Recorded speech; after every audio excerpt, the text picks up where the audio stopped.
Students, আমি অয়ন।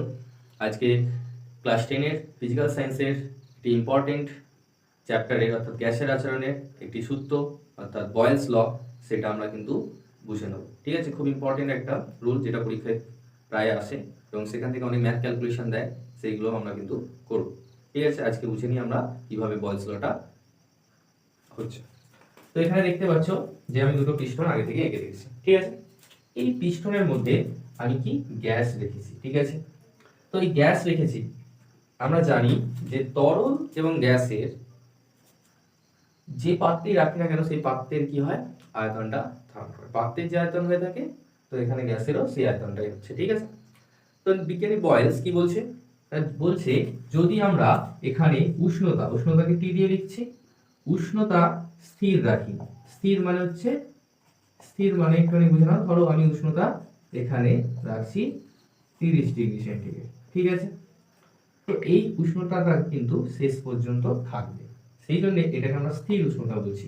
ঠিক আছে, যদি উষ্ণতা স্থির রাখি এবং এবং এখানে যে ভরটা আছে গ্যাসে, সেটাও কিন্তু এখানে সমপরিমাণেই আছে। ঠিক আছে, তাহলে ভরটাকেও কি বলছে, যদি ভরটাকেও কি করে রাখে, নির্দিষ্ট পরিমাণে নেওয়া হয়, একটা নির্দিষ্ট পরিমাণে কি নেওয়া হয়েছে, ভরটাকেও নেওয়া হয়েছে। ঠিক আছে, নিলে এখানে বয়েলস বলছে যদি আমি এই পিস্টনটা এটা ধরে আমি কি করি, এইভাবে প্রেসার ক্রিয়েট করি, তাহলে দেখা যাচ্ছে কি হচ্ছে, প্রেসার ক্রিয়েট করার ফলে এটার আয়তন কমে যাচ্ছে। কি হচ্ছে, আয়তন কমে যাচ্ছে। ঠিক আছে, তার মানে কি, চাপ যদি আমি বাড়াতে থাকি, আয়তনটা কি হচ্ছে, কমতে থাকছে।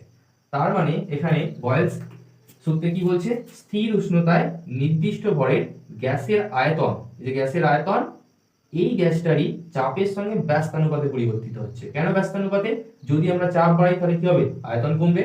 যদি আমরা আয়তনকে বাড়াই তাহলে কি হবে, যদি আমরা আয়তনকে বাড়াই তাহলে কি হবে, না চাপটা কিন্তু কমে যাবে।